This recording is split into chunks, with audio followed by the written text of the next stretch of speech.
I think there's room for everybody, and I hate to criticize another performer. Hi there, I'm Niels Mahoney, communications coach, and I've been asked to take a look at Elvis Presley press conference 1972.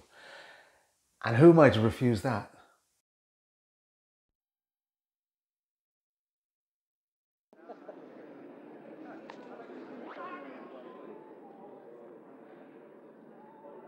Coming out.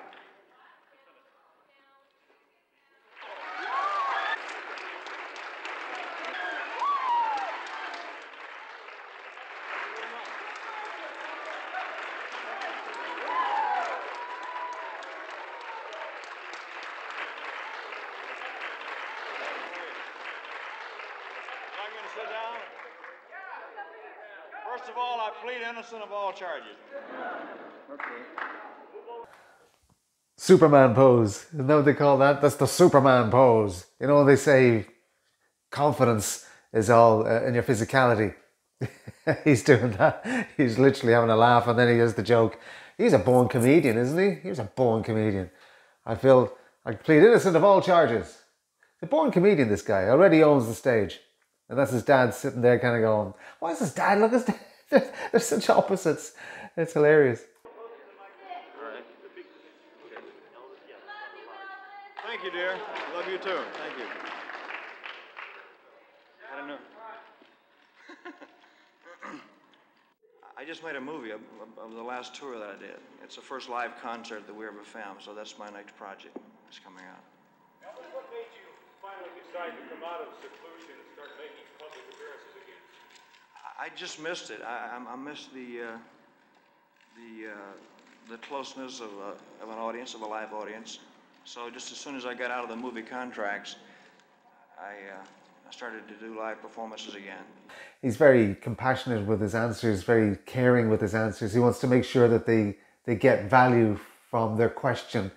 Quiet in tone now. It's serious time now. Playtime is over. Let's get down to it. But not in an arrogant way. Just in a nice. Okay, guys, let's chat now. Let's chat. It's a conversation, isn't it? Rather than a press conference. You get that vibe off him. He didn't do press conferences as such. He just had chats with the people in the media. Why do you think you've outlasted every other entertainer from the 50s and, for that matter, the 60s as well? I take vitamin E.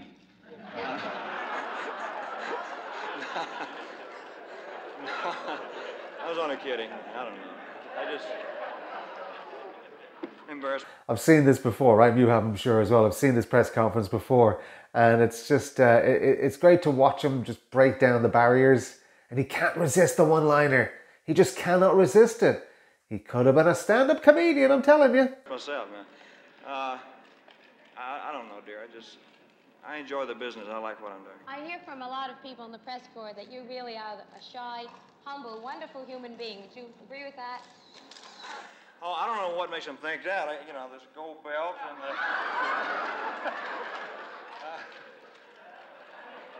no. No, that's it.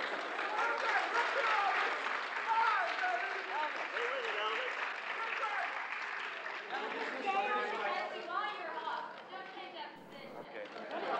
What are you doing? No. So am I. That's why I'm sitting down. She says, I'm reminded of the Ed Sullivan Show. Is that what she said? Yeah, so am I. That's why I'm sitting down. Yeah, waist up. From the waist up only.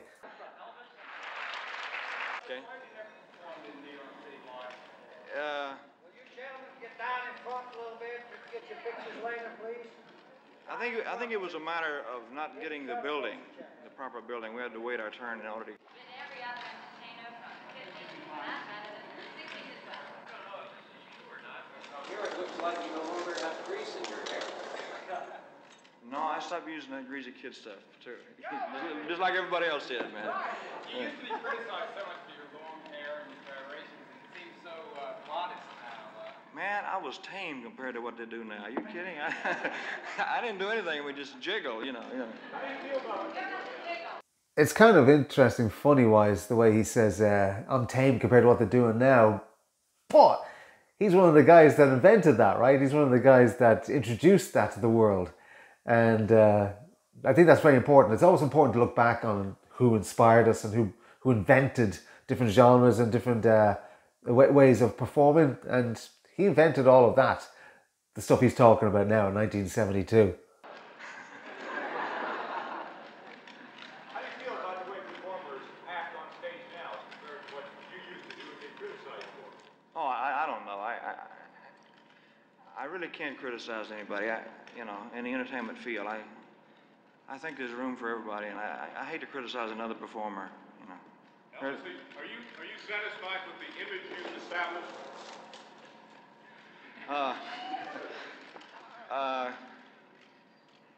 Well, the image is one thing, and a human being is another. So. How close does it come? How close does the image come to the man? It's very hard to live up to an image. I'll put it that way. You're 37 now, and some people say that you can't trust anybody over 30. It's according to what you're talking about. I don't know. No, I don't know. I'd like to think so. I beg your pardon? Well, I found that in the audiences that we have, it's mixed. It's older people, younger people, and the very young, and all types of people. He really is giving value to these questions, isn't he? He's treating them all with respect. Even when he didn't hear that question, he goes, "I beg your pardon, sir." So it's very polite. That line he said, "It's very hard to live up to an image," that he said earlier, is very incisive. I mean, you could write a book about that, about living up to your image. And these are great answers. And this is a great way to communicate by using fewer words. He's not giving long, drawn-out answers. They're just nice little poignant. I guess the early sound clips, really. Nowadays, we'd be using them as sound clips in news stories and online and putting them on memes and whatever else. But these are really nice answers given with thought and given with respect and warmth. You can't ask for more than that.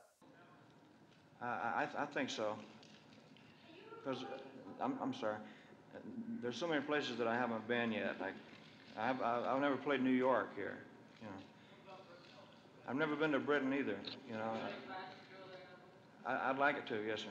I'd like to very much. I'd like to go to Europe. I'd like to go to Japan and all those places. I've never been out of this country except in the service, Oh, Mr. Presley, on the subject of the service, what is your opinion of war protesters, and would you today refuse to be drafted?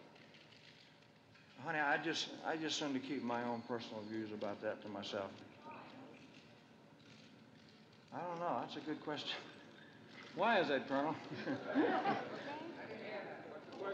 She said, why could they film the concert in Boston? They couldn't film it here. Oh, yeah, I'd like to do something.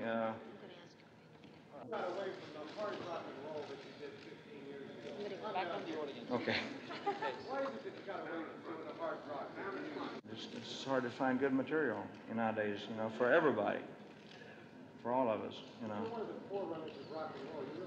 You don't record hard rock anymore. It's very difficult to find any good hard rock songs. Really. If I could find them, I would do them. I really can't sit them down. No, I can't do that. I just shouldn't save it for the show. Mr. Presley, what do you think of women's? What do you think of women's liberation? Well, watching is right. On social comments like that, I just seem not to make a comment. These are tough questions he's been asked, isn't it? What do you think about the war? What do you think about war protesters? What do you think about women's liberation? Hot button topics at the time. He's answering them very well. He says, I'd rather not even talk about that. I'm here to talk about my music. And he's right. You can't argue with that. He's an entertainer. This is what he does. He entertains. Yeah, I get where he's coming from. He doesn't want to talk about that stuff. I mean, there's a million questions you could ask about anything. If you have an agenda, you can ask a question about it. He does one thing. He entertains. That's what he wants to talk about. And he's very polite, but forceful in that as well. He's pretty emphatic about, this is what I'm talking about. Some of you people that had all these pictures, would you be nice to step aside and let these others take a few pictures? Please, step aside. Come on, step aside. The belt is Come on, bring your cameras over here. the belt is an award from the. Come on through here. As soon as the colonel gets through talking, I'll tell you.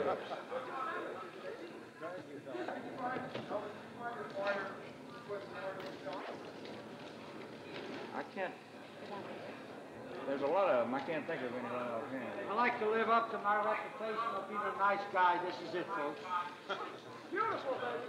I've got to go back to rehearsal, folks. Thank you very much. Yeah, there's Colonel Tom orchestrating the whole thing. Yikes. Elvis Presley, I haven't seen that fully. I've seen parts of this press conference. We've taken a look at clips of it before. Never the whole thing. So good to see it. It's chopped up very badly. I mean, the editing isn't great, but you know, you deal with what you're handed, don't you? Nice and warm, compassionate, thoughtful, caring man that I knew, but also a comedian, but willing to bring it down as well. Just not always cracking the jokes, because when you're cracking jokes all the time, it gets a little tiring. Really nice energy there, and the crowd obviously love him. The journalists are big fans, and he brings them all in together. We're all in this having a chat about music and about performing, which is really cool. Like that a lot. I'm Nails Mahoney, Communications Coach. That's the subscribe button, so is that one. Thanks for watching, and we'll check back with you for another video real soon. Cheers for now.